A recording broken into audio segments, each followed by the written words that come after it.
찬양하라 내 영혼아, 찬양하라 내 영혼아. 내 속에 있는 것들아 다 찬양하라.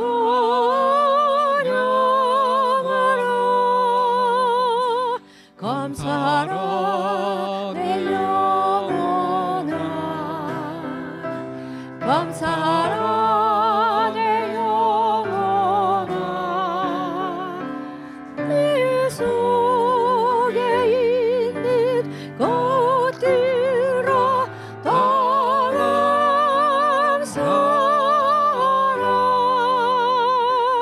기뻐하라 내 영혼아, 기뻐하라 내 영혼아. 내 속에 있는 것들아 다 기뻐하라. 송축하라 내 영혼아, 송축하라 내 영혼아. 내 속에 있는 것들아 다 송축하라. 주의 인자가 생명보다 나음으로 내 입술이 주를 찬양할 것이라. 이러므로 내 평생에 주를 송축하며 주의 이름으로 인하여 내 손을 들리이다. 내가 주의 날개 그늘에서 주의 이름을 즐거이 부르리이다. 아멘. 아버지 하나님 감사합니다. 날씨가 무척 뜨겁지만 이렇게 또 주님의 날 저희들 주님 전에 나와서 주님께 예배하니 너무나 감사를 드립니다. 아버지 하나님, 이 시간 저희들이 온 몸과 마음을 다해서 예배하오니 받아주시고 은혜가 넘치는 귀한 시간 될 수 있도록 인도하여 주시옵소서. 감사드리며 예수님 이름으로 기도드리옵나이다. 아멘.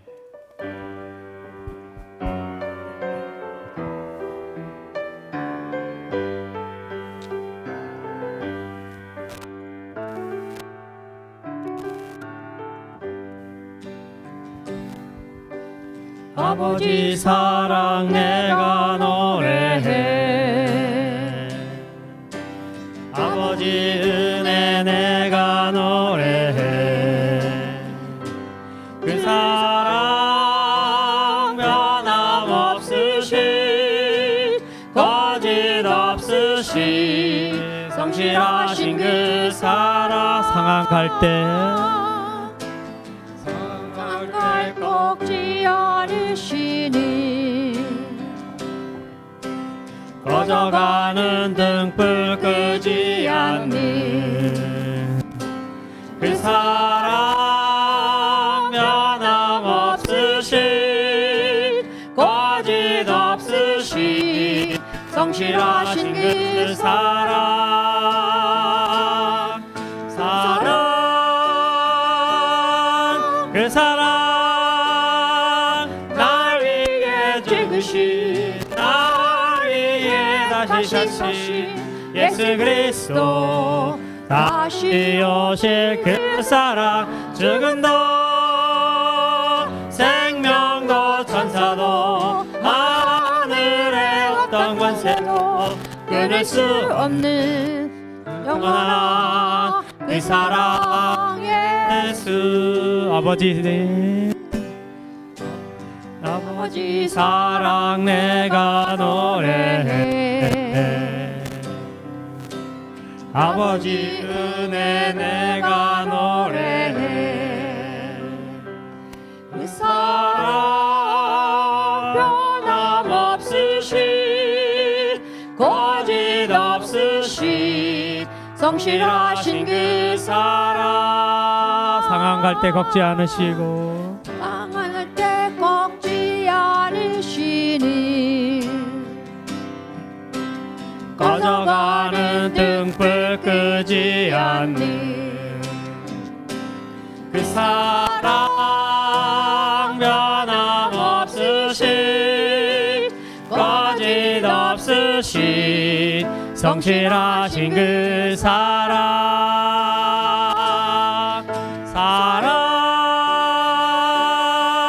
그 사랑 날 위해 죽으신 날 위해 다시 사신 예수 그리스도 다시 오실 그 사랑 죽음도 생명도 천사도 하늘의 어떤 권세도 끊을 수 없는 영원한 그 사랑 예수 사랑 날 위해 죽으신 날 위해 다시 사신 예수 그리스도 다시 오실 그 사랑 죽음도 생명도 천사도 하늘의 어떤 권세도 끊을 수 없는 영원한 그 사랑 예수 나게 있을 때에도 주님이 함께 계시고 나 소망 잃을 때에도 주님은 내게 오시네 나 시험할 때에도 주님이 지켜주시고 나 실망당할 때에도 주님이 위로하시네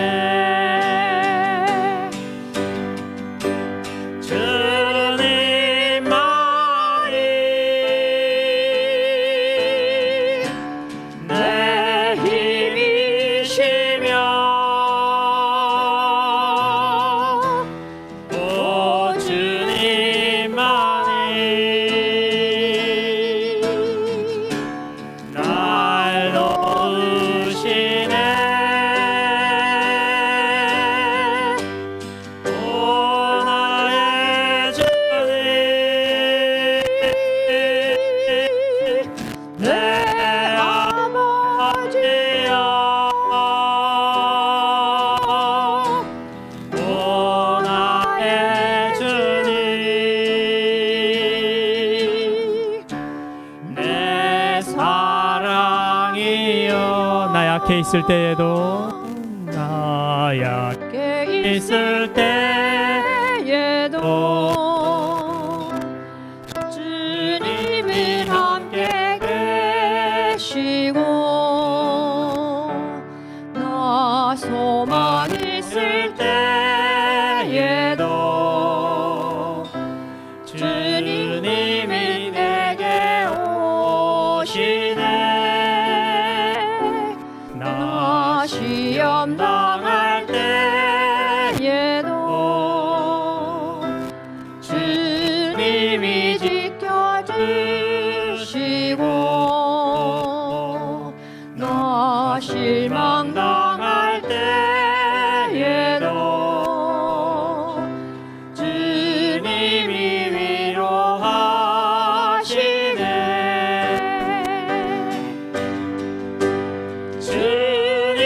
주님만이 내 힘이시며 오 주님만이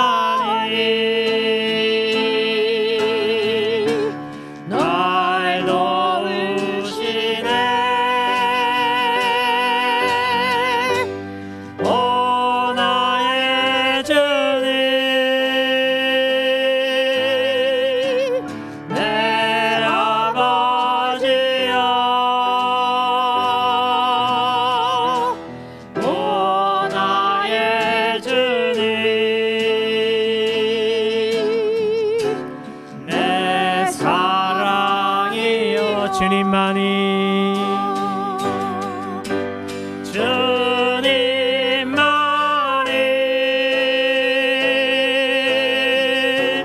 내 힘이시며 오 나의 자리 날 도우시네 오 나의 주님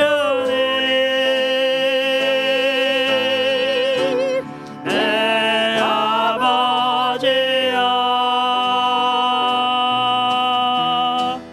오 나의 주님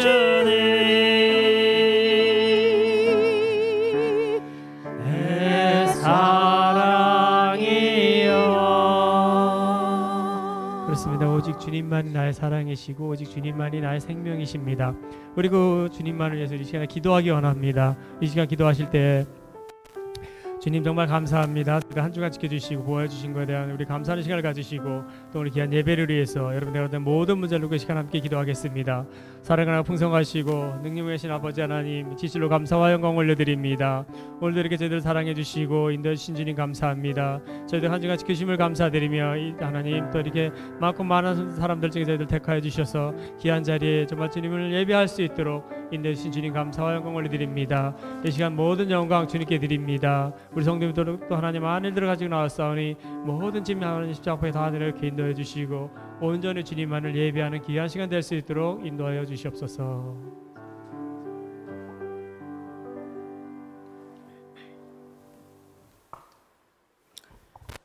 하나님 아버지, 구원의 은혜를 입은 하나님의 백성들을 부르시고 주님의 이름을 높이며 주님을 찬양하게 하심을 감사드립니다. 이 시간 성령 하나님 함께 하셔서 거룩하고 복된 예배 시간이 되게 하시어 참 기쁨으로 주님을 만나기를 원합니다.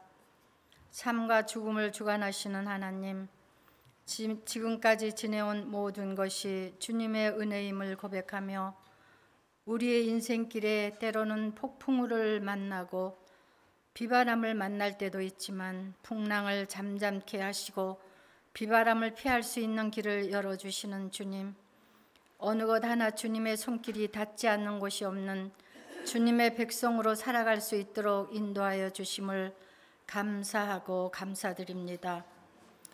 이제 겨울을 재촉하는 비를 내리게 하시고 푸르름을 자랑하던 나무들이 겨울로 옷을 갈아입는 겨울의 문턱에 와 있습니다.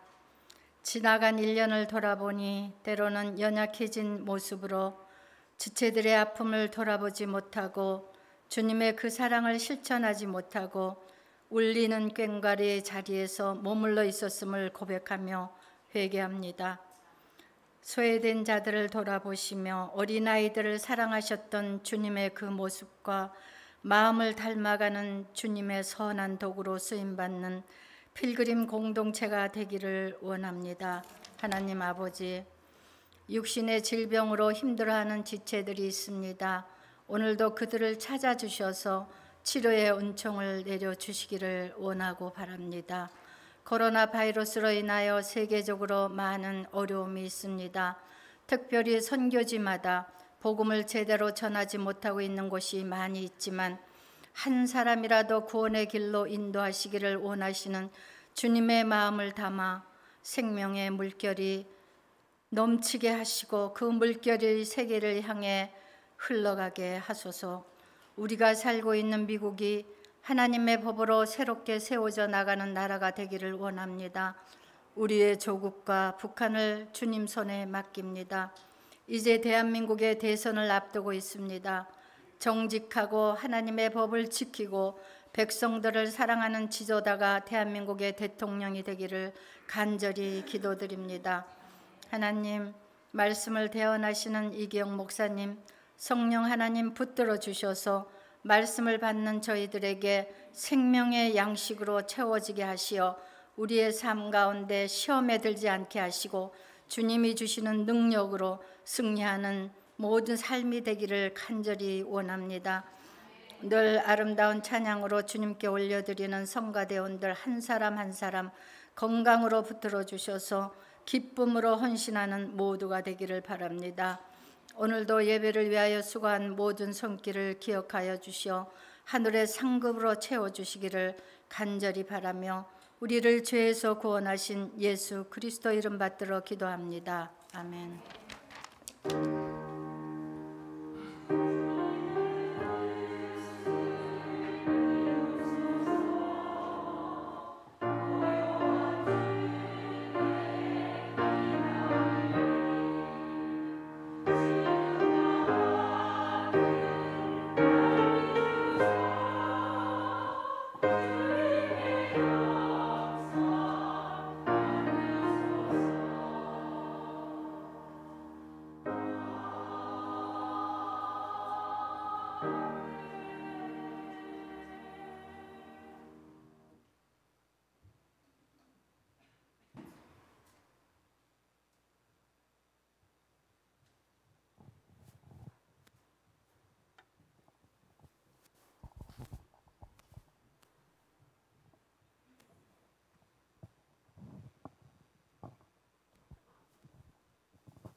샬롬.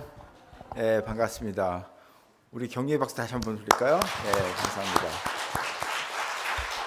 예, 지난주에 데뷔하시고 벌써 무대에 쓰시고, 예, 곧 디즈니월드에서 발표회를 갖지 않을까. 예, 감사합니다. 참 아름다운 찬양이었습니다.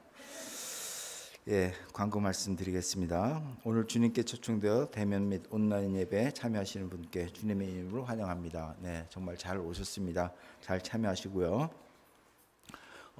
주보에는 안 나왔는데 우리 앤드류 정 전사님 약 4주 한국 방문하고 건강한 모습으로 다시 또 오셨습니다. 환영의 박수. 예, 감사합니다. 예, 광고 말씀드리는데요. 우리 다음 주일이 추수감사주일입니다. 네, 참 세월이 빨리 가는데, 예, 추수감사주일 특별히 이번 주간 감사 제목을 찾아서 정말 기쁜 마음으로 계시다가 다음 주일을 맞이했으면 좋겠습니다. 정말 항상 범사에 감사하는 우리 모두가 됐으면 좋겠고요.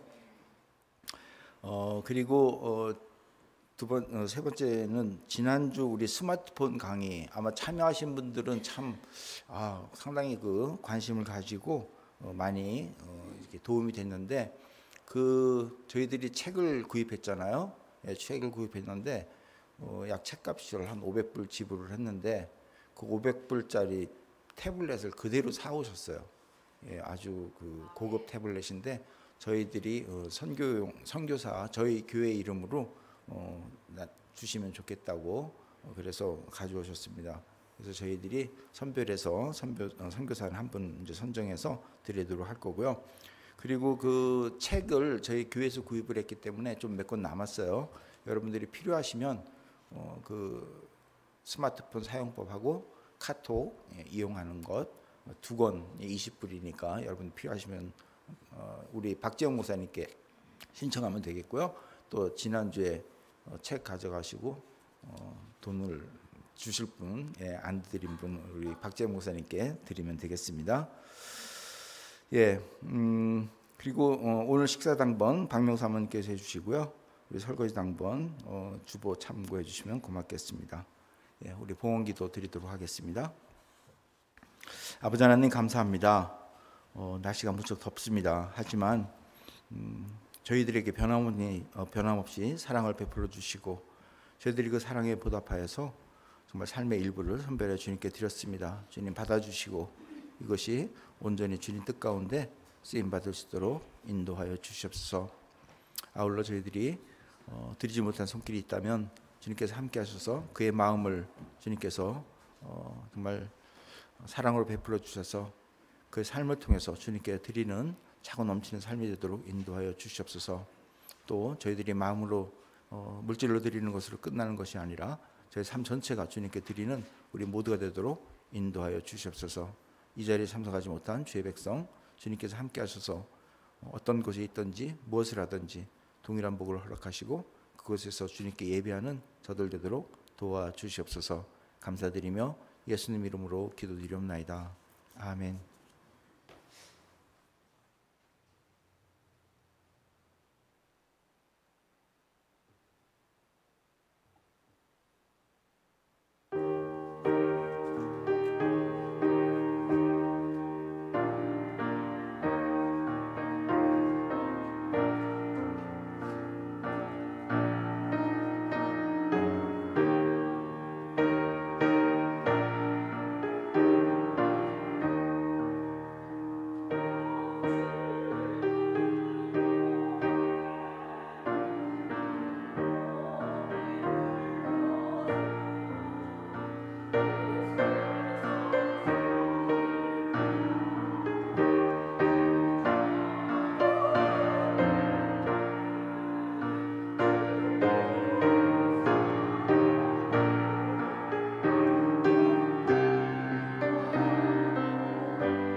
예, 참 아름다운 노래. 정말 오랜만에 이 찬송가 접하는 것 같아요. 우리 옛날 생각이 나는데 아주 경쾌하고 즐거운 찬양이었는데요. 성가대를 통해서 많이 불려졌고 회중 노래로서는 잘 안 불려졌던 찬송 같은데 간만에 불렀습니다. 감사합니다. 오늘 말씀 보도록 하겠습니다.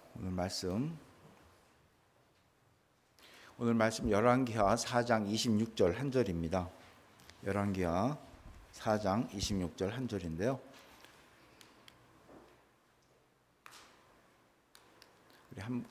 우리 함께 합독하도록 하겠습니다. 함께 읽겠습니다. 시작. 달려가 여자를 맞이하여라. 그리고 안녕하십니까? 남편도 안녕하시고 아이도 잘 있습니까? 하고 물어보아라. 여자가 대답했습니다. 다들 잘 있습니다. 아멘, 아멘. 예, 지난주 우리 한번 봤던 말씀이죠, 그죠? 예, 제목이 샬롬입니다. 샬롬, 예, 샬롬. 히브리어를 제가 옆에 잠깐 적었는데, 참고로 히브리어는 오른쪽에서 왼쪽으로 읽는 거예요. 그래서 느낌표가 있는데 왜 느낌표가 처음 시작했지가 아니라 오른쪽에서 왼쪽으로 읽으니까 샬롬에서 느낌표 있는 것처럼 옆에서 읽으면서 샬롬에서 느낌표가 있는 겁니다. 이렇게 아시고요. 잘못 프린트된 게 아니고요. 예. 오늘 제목이 샬롬이잖아요. 그래서 샬롬이라는 제목을 맞춰서 제가 말씀을 다시 한번 이렇게 그냥 샬롬이라는 단어로 바꿔봤습니다. 한번 다시 읽어볼까요? 시작. 달려가 여자를 맞이하여라. 그리고 샬롬, 남편도 샬롬, 아이도 샬롬이라고 말하여라. 여자가 대답했습니다. 샬롬. 예, 그런 뜻입니다. 예, 그래서 평안하냐, 평안하냐, 평안하냐 이렇게 우리 개역성경에는 표현되어 있는데요. 지난주 말씀 기억나십니까? 예, 일부일밖에 기억 안 나시면 곤란하고요. 예, 그것도 잊어버리셨어요? 하나님께서 숨겨놓으신 감사 보물을 찾아서 서로 누리자라는 말씀 나눴죠.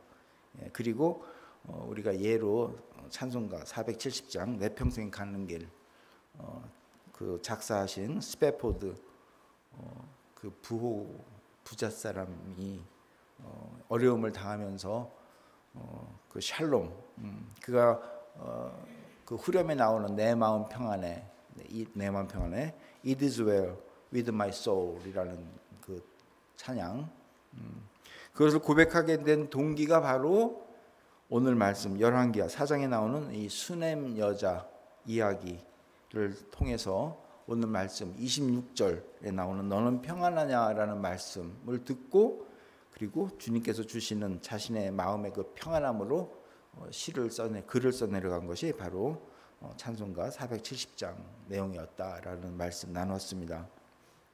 그래서 오늘 성경에 나오는 그 수넴 여인 이야기를 통해서 그 여인이 어떻게 평안을 가졌고 또 어떻게 감사하였고 그 결과 어떤 일이 나타나는지를 오늘 오늘 좀 성경 말씀 하나하나 좀 보면서 이야기식으로 한번 풀어나갈까 합니다. 먼저 4장 8절 보겠습니다.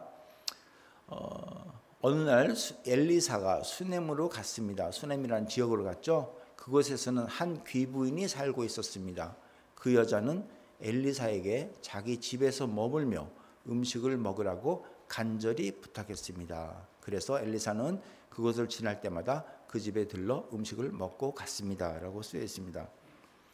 여기서 수넴에 사는 어떤 한 여인 귀부인의 섬기는 모습을 우리가 볼 수가 있죠.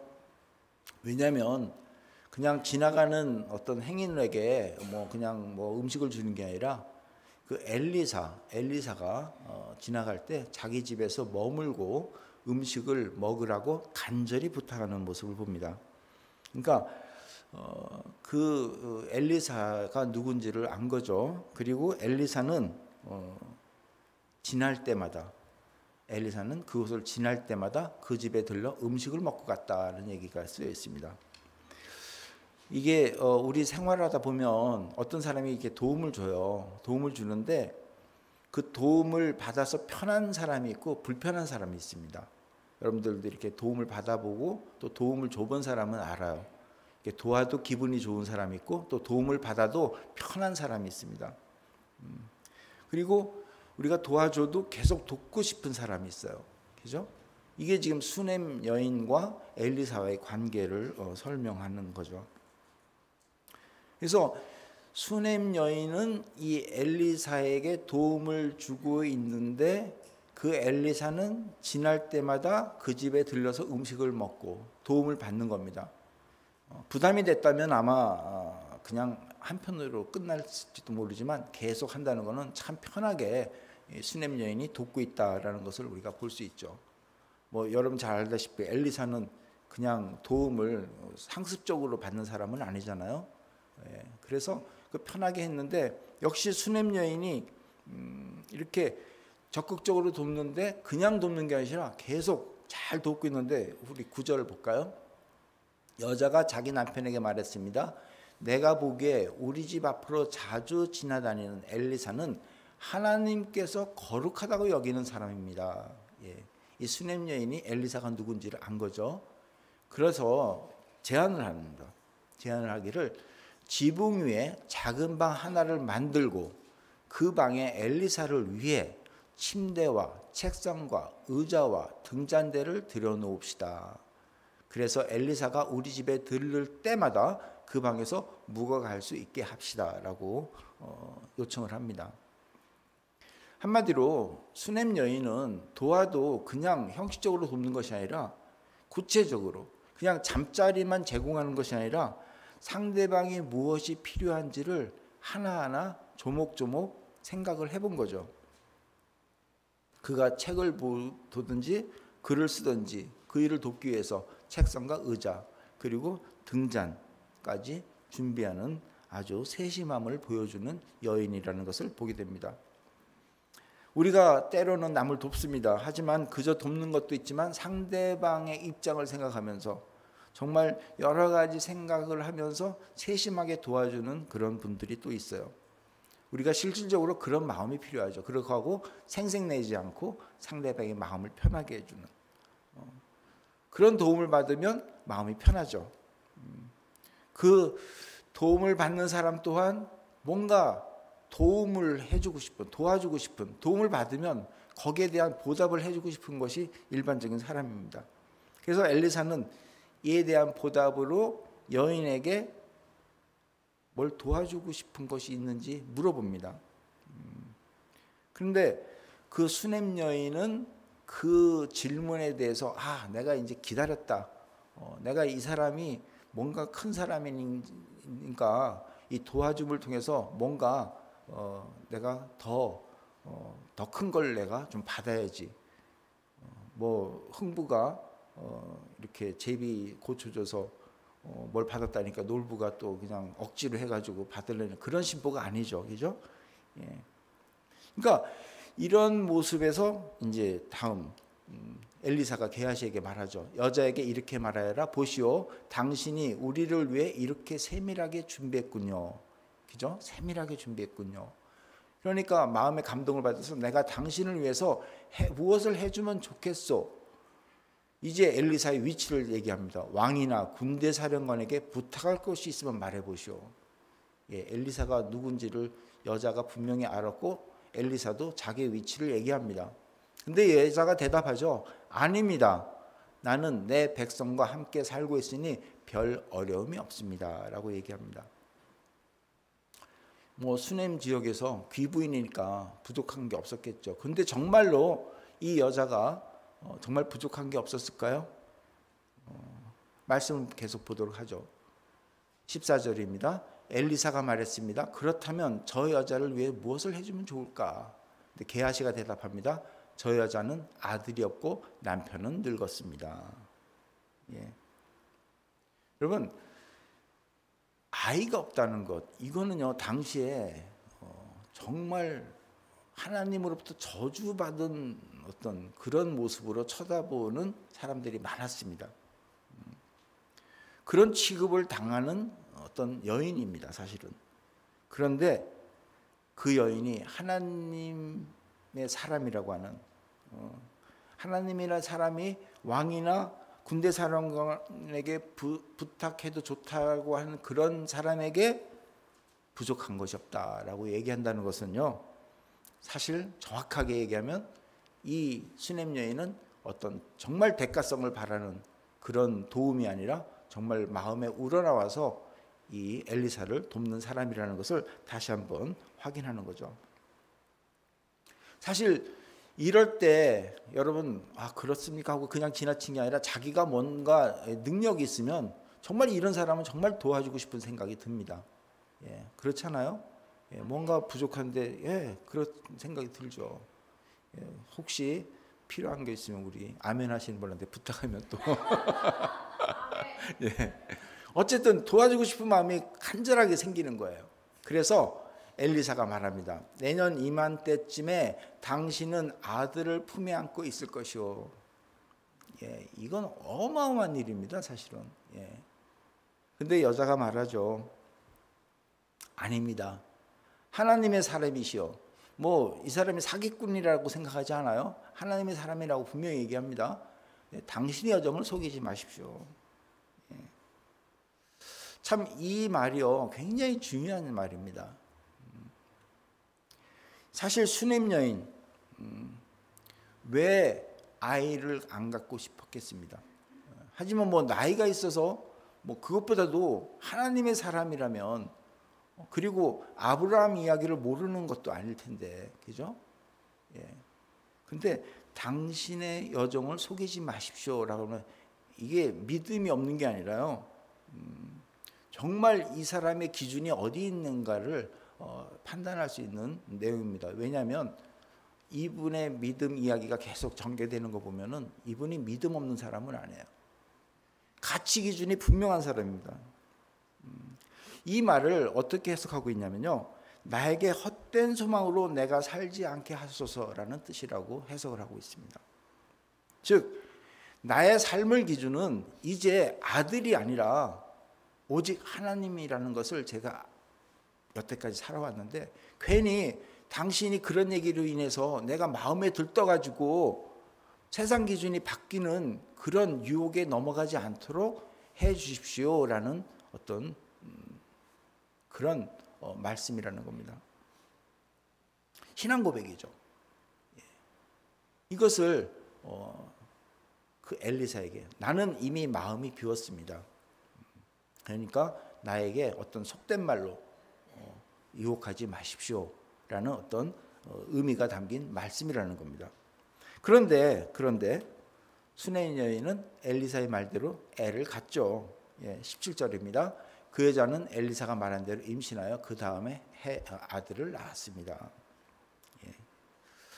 자, 수넴에서 귀부인입니다. 이제 정말 아들까지 가졌습니다. 본인이 원하지 않던, 이제는 정말로 부족한 것이 없는 수넴 여인이 되었습니다. 참 근데 인생이라는 게 이렇죠. 이제 뭔가 됐구나라고 할 때 꼭 문제가 생겨요. 그죠?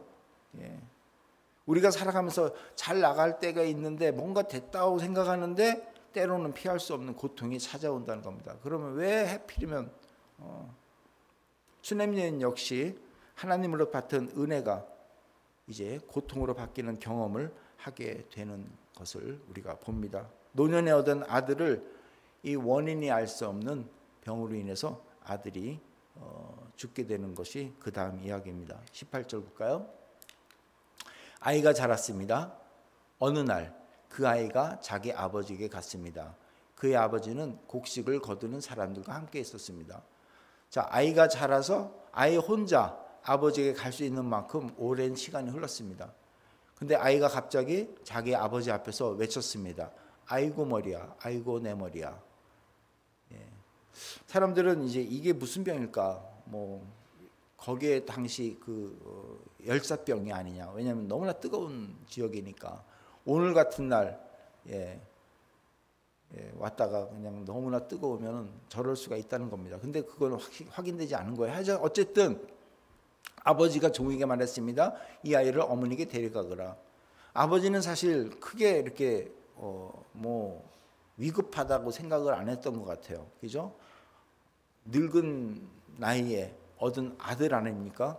근데 아이고 머리 하니까 야 엄마한테 좀 데려가 이렇게 가볍게 생각한 것 같아요. 그런데 이 아이가 죽는 거죠. 종이 그 아이를 그의 어머니에게 데려갔습니다. 아이는 낮 12시까지 어머니 무릎에 있다가 죽고 말았습니다. 이게 여러분 그냥 말은 이렇게 됐지만 이 여인의 심정, 처음엔 머리 아파서 그냥 눕혔는데 그냥 계속 아파 하면서 그냥 죽는 거예요. 이게 보통 힘든 게 아닙니다, 사실. 작년에 제가 이 팬데믹 한참 심할 때 제가 어떤 분한테 전화를 받았는데 기도 요청. 지금 자기 어머님이 자기 아내가 또 다른 분도 있었어요. 그냥 죽어가고 있다는 거예요. 열이 펄펄 오르고 정말 살려달라고 하는데 아무것도 할 수가 없는, 병원에 들어가지도 못하고. 제가 아는 분은 양로병원이었는데 그냥 그 당시에 제일 심할 때 기억하십니까? 앰뷸런스가 가더라도 병원이 너무나 꽉 찼으니까 가망성이 없으면 아예 데려오지 말아라. 그냥 놔두고 와라. 라는 그 지침이 내렸을 때가 있었어요. 그 당시입니다. 옆에서 막 살려달라고 하는데 어떻게 하죠? 앰뷸런스 불러도 와서 보고 가망 없습니다 하고 그냥 가더라는 거예요. 어떻게 이게 생지효가 아니고 뭐냐? 어떻게 손을 수가 없는.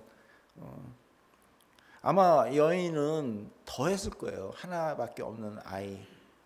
그 아이가 자라면서 샀는데 아이가 죽어갔다는 겁니다. 자, 이 정도면요 수냄 여인은 아마 굉장한 어떤 절규를 했을 거예요. 근데 놀라운 행동이 보입니다. 여기서 이제 믿음의 행동이 나오는 거죠. 21절 볼까요? 어머니가 아이를 안고 올라가 하나님의 사람이 쓰는 침대에 눕혀놓았습니다. 그리고 문을 닫고 나왔습니다. 그냥 죽었어요. 숨이 멈췄습니다. 엄마가 아이를 데리고 그 엘리사가 있는 방으로 가서 그 엘리사가 누워있는 방 그 침대에다 눕힙니다. 그리고 문 닫고 조용히 나옵니다. 이것은 또 어떤 모습이었을까요? 우리가 그러잖아요. 주시는 것도 하나님이시고 걷어가시는 것도 하나님이십니다. 어떤 그러한 마음으로 역시 수냄 여인은 모든 것이 하나님 중심으로 생각하면서 행동하지 않았느냐라고 하는 생각을 보는 거죠. 그리고 또 어떤 분은 이렇게 해석을 합니다. 엘리사가 수냄 여인이 생각하기를 엘리사 하나님의 사람이니까 그를 통하면 반드시 살아날 거다라는 그런 강한 믿음으로 했다, 이런 얘기도입니다. 근데 뭐 성경에는 표현이 안 됐으니까 어떤 것이 맞는지는 모르지만 중요한 거는 이 수냄 여인은 하나님을 무조건 모든 것에 맡기는 그러한 행동을 취했다는 겁니다. 그리고 22절 보면은요, 여자가 자기 남편을 불러 말했습니다. 종 한 명과 나귀 한 마리를 보내주세요. 빨리 하나님의 사람에게 다녀와야겠어요. 좀 뭔가 긴박한 상황을 남편에게 얘기합니다. 근데 아이가 죽었다는 얘기를 안 해요. 여자의 남편이 말했습니다. 왜 오늘 그에게 가려 하오? 오늘은 초하도 아니고 안식일도 아니지 않소. 그러니까 아이가 죽은 걸 몰라요, 아버지는. 왜 오늘 초하루도 아니고 안식일도 안식일인데 왜 가려고 하냐, 이런 얘기죠. 율법에 의하면은 이 초하루 그리고 안식일은 뭐죠? 하나님께 제사 지내는 날입니다. 거룩한 날로 정했기 때문에 하나님께 예배하는 날이에요.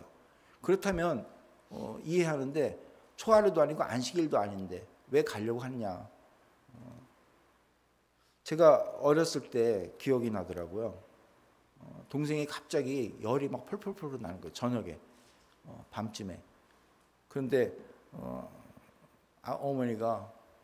어머님이 아버지께 여보, 내 지금 택시 좀 빨리 하나 불러줘. 목사님께 좀 갔다 와요. 교회에 갔다 와야 되겠으니까 아버지가 하는 얘기가 아니 주일도 아닌데 수요일도 아닌데 왜 교회 가려고 하느냐 이제 이런 모습이죠.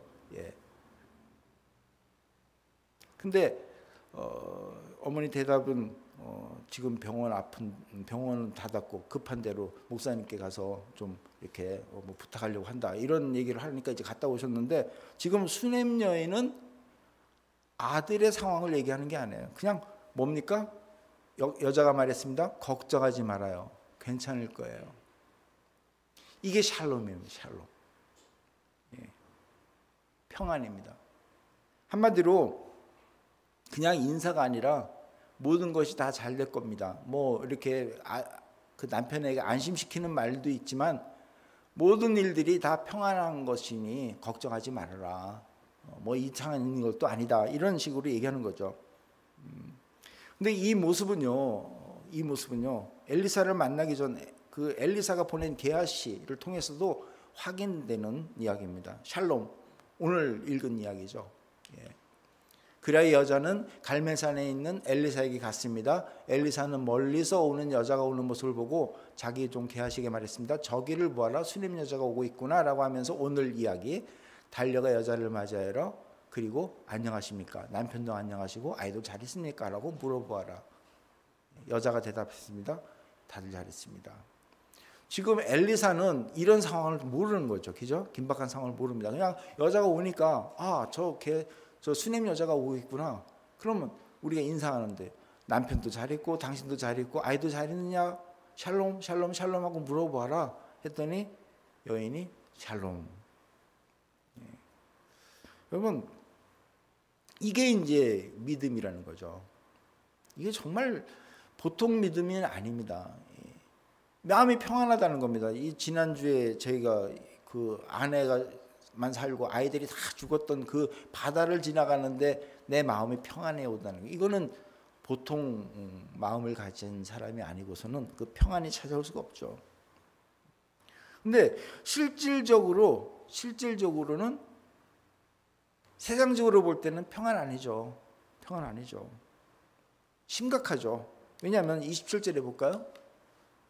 그러더니 여자가 산에 있는 엘리사에게 와서 그의 발을 붙잡습니다. 간절함입니다.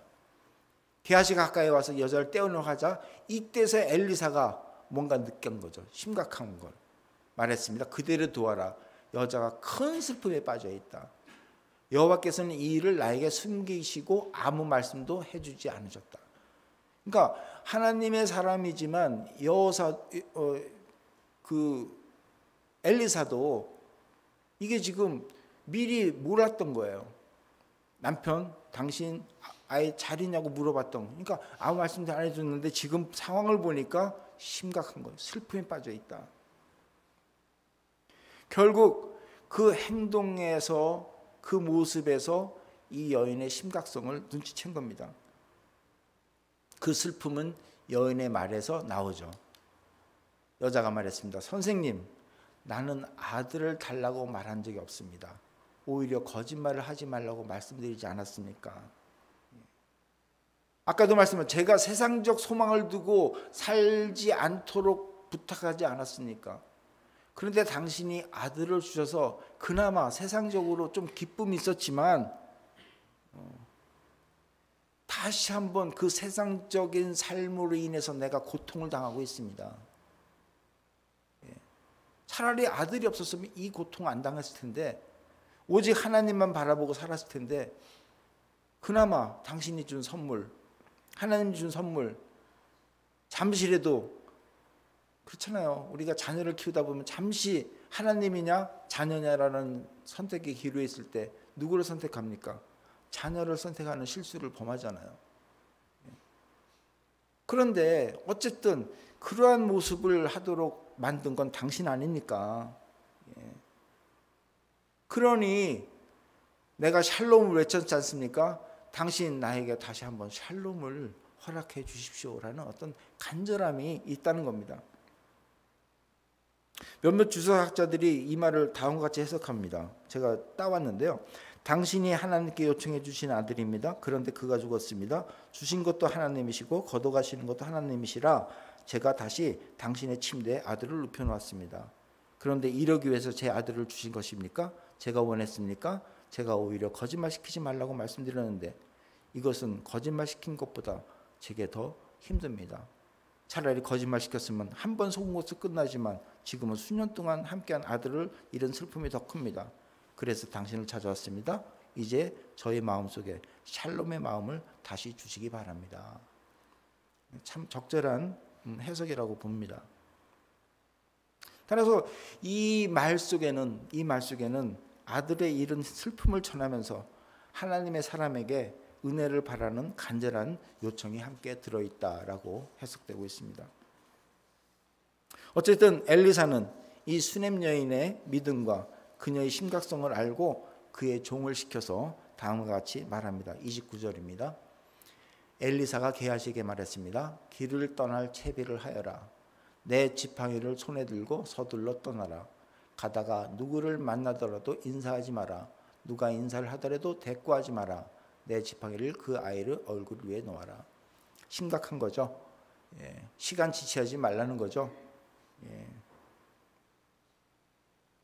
혹 여기서 엘리사는 아마 기적을 바랬을지도 몰라요. 그 지팡이를 아이의 얼굴을 뒤에 놓으면 이 지팡이, 모세도 지팡이를 이용했고, 그죠? 엘리사가 생각할 때 우리가 믿음을 가지고 하나님과의 교통할 때 뭔가 하나님께서 주시는 음성대로 하면 뭔가 좀 날 것 같은 그런 생각이 들어서 가끔 어떤 엉뚱한 행동들을 합니다. 뭐 이것이 엉뚱한지는 뭔지는 모르지만 자 그렇게 대놓아라. 그러면은 우리가 생각할 때 뭔가 하나님의 사람이 지팡이를 통해서 뭔가 되겠지 하고 아마 돌아갈 수도 있어요. 그런데 이 수넴 여인은 지팡이 필요 없습니다. 다 필요 없습니다. 오직 하나님의 사랑, 당신의 도움이 필요합니다. 그래서 30절에 보면은 그러나 아이의 어머니가 말했습니다. 여호와의 살아계심과 당신의 살아계심을 두고 맹세하지만 나는 선생님 곁에서 떠나지 않겠습니다. 그래서 엘리사도 자리에서 일어나 여자를 따라갔습니다.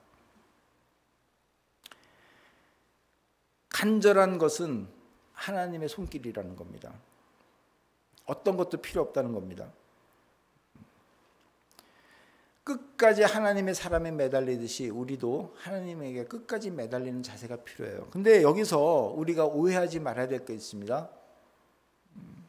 어느 특정인, 오늘날 목사나 또는 기도의 능력이 있는 자, 그 사람을 쫓아가라는 얘기는 결코 아닙니다. 구약 시대에서는 하나님과 그 다음에 하나님의 그 사람들과 연결해 줄 수 있는 제사장이 필요했어요. 선지자가 필요했습니다. 하지만 예수 이후 우리는 누구와 직접 하나님과 휘장이 찢어졌지 않습니까? 성전의 휘장이. 그러니까 어떤 특정인이 필요한 게 아니라 우리는 정말 하나님께 매달리는, 주님께 매달려서 어떤 것도 의지하지 말 수 있는 그런 자세가 필요하다는 거지, 뭐 엘리사처럼 어떤 사람에게 매달리라는 얘기는 결코 아닙니다.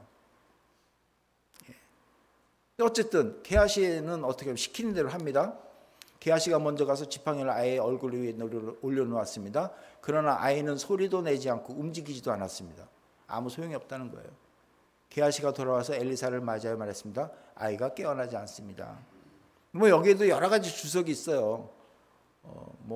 게하시가 가다가 단 사람 순종을 안 해서 능력이 없었다 어떻게 하는데, 중요한 거는 지팡이가 아니라는 겁니다. 게하시는 아이가 죽은지를 몰라요. 그냥 아이가 깨어나지 않는다고 얘기합니다. 하지만 아이는 죽었다. 엘리사가 확인하죠. 32절. 엘리사가 집으로 돌아가 보니 아이가 죽은 채 자기 침대에 누워 있었습니다. 지팡이로 뭔가 좀 됐다고 생각했던 엘리사도 확인합니다. 아무 일이 없었던, 그냥 죽은 채 아이의 침대가 누워 있다는 걸 보게 됩니다. 사실 힘듭니다. 우리가 뭔가 기대했다가 안 될 경우는 참 힘듭니다. 목사인 저도 기도하면 뭔가 될 것 같은 생각이 돼서 막 기도해요. 그리고 기도 부탁한 사람한테 뭔가 될 겁니다라고 했는데 아직 안 돼요. 많이 힘들어요. 근데 그럴 때 포기하는 것이 아니라 정말 하나님께 매달릴 것밖에 없다는 겁니다. 예. 그래서 하나님의 사람 엘리사의 모습을 한번 보겠습니다. 엘리사는 방으로 들어가서 문을 닫았습니다. 방 안에는 엘리사와 아이밖에 없었습니다. 엘리사가 여호와께 기도드렸습니다. 기도밖에 없어요. 뭐 왜 문을 닫고 둘밖에 없는가? 뭐 이것도 설명이 안 됐으니까 잘 몰라요. 어떤 사람은 혹시 안 되면 쪽팔릴까봐 그랬다. 근데 성경에 그런 말은 없죠. 예. 오히려 자기를 드러내지 않게 하기 위해서. 혹시 자기가 해서 나더라도 자기가 드러내면 많은 사람들이 보고 자기를 드러내게 하면 안 되니까 뭐 그런 마음으로 했을 거다라는 얘기였는데, 어쨌든 저는 후자가 더 맞다고 생각되는데, 어쨌든 엘리사는 여호와께 기도를 드립니다. 그리고 나서가 중요하죠. 그리고 나서 침대로 가서 아이 위에 엎드립니다. 자기의 입을 아이의 입에 맞추고 자기의 눈을 아이의 눈에 맞추고 자기의 손을 아이 손 위에 올려놓습니다. 여러분, 기도로 끝나는 게 아니에요. 간절히 기도했으면 정말 온몸과 마음을 다해서 간절한 행동이 나와야 됩니다. 기도가 행동과, 제가 그래서 그랬잖아요. 행동이 따르지 않는 기도는 좀 조심하라. 여러분, 입을요 아이의 입에 맞추고 눈을 아이의 눈에 맞추고 손을 아이의 손 위에 올린다는 건요, 나의 모든 생명이 그 아이에게 전달되기 위한, 정말 온 몸과 마음을 다해서 전심을 다해서 아이를 살리기 위한, 오히려 하나님 제 영혼을 뺏어가더라도 이 아이에게 생명을 주십시오라고 하는 그 단계입니다. 단순한 기도가 아니에요. 그러니까 그렇게 아이 위에 엎드려 있는 사이에 아이의 몸이 따뜻해지기 시작한다는 겁니다. 예, 물론 그 정도 엎드렸으면 내 따뜻한 체온이, 그죠? 상대방에 전달될 수도 있겠죠. 예. 하지만 그것으로 끝나지 않습니다. 이 엘리사의 행동은 마치 예수님의 삶을 연상시킨다라고 얘기합니다.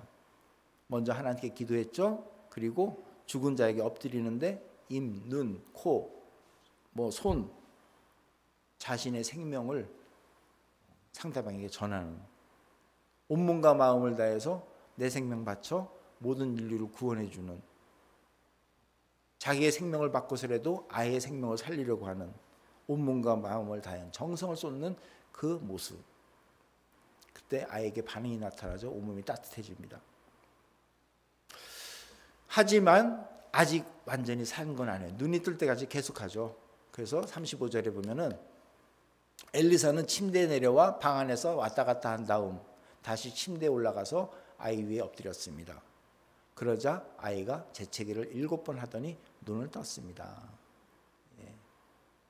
7번이라는 건 완전 숫자고 눈이 뜨기까지 여러 번 했다 말도 있는데, 어쨌든 엘리사는 그 몸을 아이의 포개고 그 모든 것을 바쳐서 아이의 몸을 따뜻하게 해주고, 또 내려와서 방에서 왔다 갔다 했다는 거, 그 이유도 몰라요. 하지만 중요한 건 다시 침대에 올라가 아이 위에 엎드리는 그런 모습입니다. 눈이 뜰 때까지 반복하는. 여러분, 이 엘리사의 모습, 이것은 그냥 되는 모습이 아닙니다. 아까도 제가 말씀드렸지만 수냄 여인의 어떤 삶을 통해서 엘리사가 느꼈던 그 감정, 그죠? 이 수냄 여인의 삶이 뭐죠? 샬롬, 그리고 감사가 넘치는, 자신의 소유를 남에게 나눠줄 줄 알았고요. 그리고 자신이 가지고 있는 것은 그냥 자신의 소유가 아니라 하나님 것, 주신 것도 하나님이시오, 걷어가시는 것도 하나님, 그리고 항상 하나님을 의지하기 때문에 어떤 상황과 관계없이 샬롬을 선포할 수 있는 그러한 삶, 그죠? 예. 그러한 사람에게 엘리사가 어떤 감동을 갖겠습니까? 예. 이게 바로 엘리사의 보답이라는 거죠. 결국은 그 아이가 눈을 뜨니까 그 엘리사가 게하시에게 여인에게 들어오라, 그래서 애를 데리고 나가라고 합니다. 그런데 여기가 어떻게 끝나죠? 35절, 37절이 나와야 되는데 37절을 보면은 여자가 들어와서 엘리사의 발 앞에 엎드려 절한 다음 아이를 데리고 밖으로 나갔습니다 라고 얘기합니다. 여자가 들어와서 감사합니다 애를 데리고 나가는 게 아니라 뭐죠? 엘리사의 발 앞에 엎드려 절했다. 이게 이제 감사의 표시다 라는 얘기합니다. 엘리사에게 한 행동이지만 당시 상황을 고려할 때 이것은 하나님께 드린 경배고 예배고 감사의 제사의 의미를 가지고 있다라고 설명을 합니다. 여러분, 성경 이야기를 오늘은 참 오랫동안 제가 이렇게 얘기를 나눴습니다. 왜냐하면 근데 이 한 순간순간 그 말씀 하나가 참 많이 중요하기 때문에 얘기했는데요. 오늘 이야기를 통해서 수냄 여인은요, 하나님의 주권을 인정하고요, 하나님 중심으로 살기 때문에 모든 것이 하나님으로부터 온 것임을 알고 항상 하나님이 주시는 샬롬을 외치면서 살아가는 사람이라고 저는 생각을 합니다. 그렇다면 여러분, 정말 이걸로 그냥 아는 것으로 끝나는 것이 아니라 우리가 이러한 삶을 살아야 되지 않겠습니까? 예. 우리가 세상 살면서 우리가 원하는 것이 하나님 중심이 되어야 되는데, 그죠? 그리고 세상에 어떤 것을 준다 하더라도 만약에 하나님 중심을 앗아가는 것이라면 수냄 여인처럼 거짓말하지 마십시오. 저는 이 삶이 족합니다 라고 외쳐야 되는데 그래? 정말? 이렇게 쫓아가는, 그래서 하나님 중심이 아니라 또 세상적 가치관의 중심으로 빠져나가는 우리 모습을 발견합니다. 하나님을 믿고 하나님 중심으로 살아간다고 하지만 그런 세상 중심적으로 빠져나가게 되면 또 어떤 모습이 되냐면, 그렇게 살아가는 동안은 샬롬이 아니라 또 불안해진다는 겁니다. 혹 이게 뺏기면 어떡하지? 혹 이게 안 되면 어떡하지? 주님 뜻대로 하십시오가 아니라 이제는 나의 뜻을 꺾지 마십시오, 나의 이 상황을 걷어가지 마십시오 라는 기도로 바뀐다는 겁니다. 하지만 세상은 그 기도대로 됩니까? 오히려 그 반대 현상이 더 나타나죠. 그 결과 자신도 모르게 어떻게든 남보다 좀 더 잘 됐으면 주기보다는 받으려고 하고 감사보다는 불평이 넘치는 세상 속에서 우리는 살게 된다는 겁니다. 여러분, 하지만 예수님께서는 이 땅에 오셔서 우리에게 복음을 전하시고요, 세상 가운데 하나님 나라를 선포하라고 말씀하셨습니다. 우리는 믿음 생활하면서 정말 하나님 나라를 선포해야 됩니다. 그러기 위해서는 하나님의 뜻을 따라가야죠. 여러분, 하나님 나라는요, 오늘 살펴본 수냄 여인과 같이 하나님의 은혜를 사모하고 그리고 샬롬을 선포하면서 감사하는 사람들에 의해서 세워진다는 것을 우리는 결코 잊어서는 안 됩니다. 빨리 끝내야 되겠네요. 아멘이 많이 합니다. 네. 예. 꼬리에 꼬리를 문다는 말 있죠. 어떤 일이 시작되면 계속 그 일이 반복해서, 그죠? 불평은 불평을 낳고 걱정은 걱정을 낳아서 결국 실망과 좌절과 불행의 연속이 되는 악순환. 반면에 감사는 또 감사를 낳고 또 샬롬은 샬롬을 낳아서 희망, 기대, 행복의 연속이 되는 것을 우리는 악순환이 아니라 선순환이다라고 합니다. 여러분, 악순환이 아니라 선순환이 되는 사람이 되기를 바랍니다. 이것을 위해서 기도하시기 바랍니다. 근데 여러분, 주님 앞에 나갈 때 어떤 기도하십니까? 우리의 뜻대로가 아니라 주님의 뜻대로가 아니라 우리의 뜻을 이루어지도록. 기도는 주님의 뜻에 맞도록 하는 거죠. 그렇기 때문에 나의 필요한 것을 요구하는 것이 아니라 주님 뜻대로 살기로 작정하는 것이 우리 뜻이 돼야죠. 주님 뜻대로 사는 것, 이게 우리 뜻이 돼야 되는 거예요. 그렇게 될 때 샬롬이 되는 겁니다. 샬롬. 우리의 뜻을 나의 중심으로 삼고 하게 되면 항상 불안해지는데, 주님의 뜻을 내 가운데 삼고 살면 어떤 것과 관계없이 샬롬이 된다는 겁니다. 여러분, 슈넴 여자의 그 삶을 누리시기 바랍니다. 슈넴 여자의 샬롬을 누리시기 바랍니다. 남을 배려하고 가지고 있는 것을 서로 나누고 자신이 누리던 모든 것이 주님의 것이라는 생각으로 살면서 어떤 어려운 상황이 닥쳐더라도 샬롬을 외치는, 주님께 모든 것을 맡기는 삶을 사시기 바랍니다. 그러면 하나님이 필요한 것을, 정말입니다, 하나님이 필요하면 채워주시기도 할 것이고, 때로 필요에 따라 걷어가시기도 할 것이고, 때로 필요에 따라서 회복시키기도 할 것입니다. 이것을 믿고 살아가는 사람들, 바로 이것이 주님 뜻대로 사는 사람이라고 저는 단호히 말하고 싶습니다. 그렇게 마음으로 살아가는 것이 바로 항상 감사하는 삶입니다. 이것이 주님을 위한 주님이 우리를 향한 마음이죠. 정말 말씀 맺겠습니다. 다음 주일 감사주일입니다. 우리 스스로 자신을 돌아보고 앞을 바라보면서 다시 한번 모든 것을 주님께 맡기며 감사하는 한 주간이 되어서 정말 다음 주일에는 모두 기쁜 마음으로 만나는, 샬롬으로 만나는 우리 모두가 되기를 예수 그리스도 이름으로 부탁드리며 축원합니다. 기도하시겠습니다. 아버지 하나님, 오늘 말씀 감사합니다.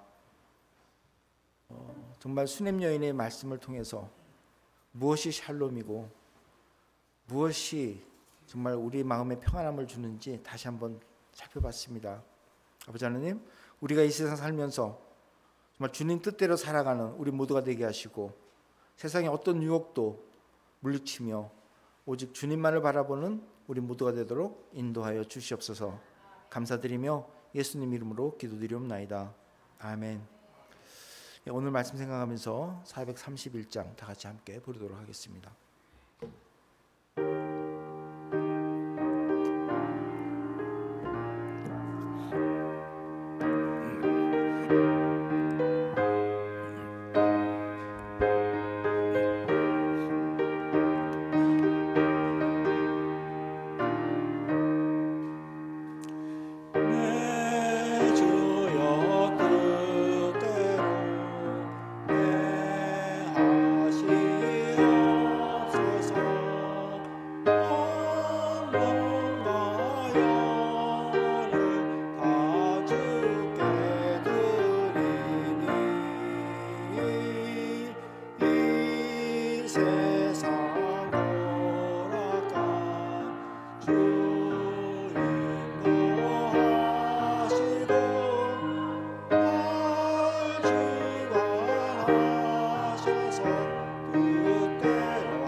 이제는 우리 주 예수 그리스도의 은혜와 하나님의 그 크신 사랑과 성령님의 감동감화 역사하심이 이제 모든 것을 주 뜻대로 맡기고 믿음으로 샬롬을 선포하며 살기를 원하는 우리 모두들 머리 위에 지금부터 영원히 함께 하시기를 예수 그리스도의 이름으로 축원하옵나이다. 아멘.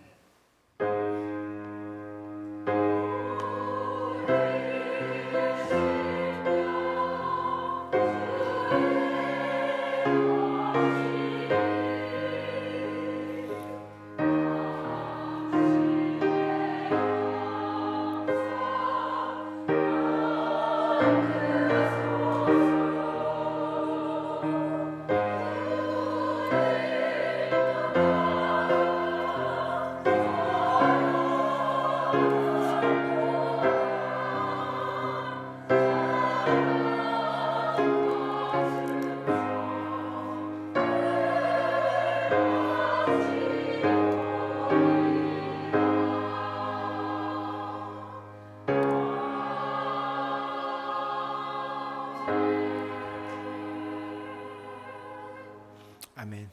예배를 마쳤습니다.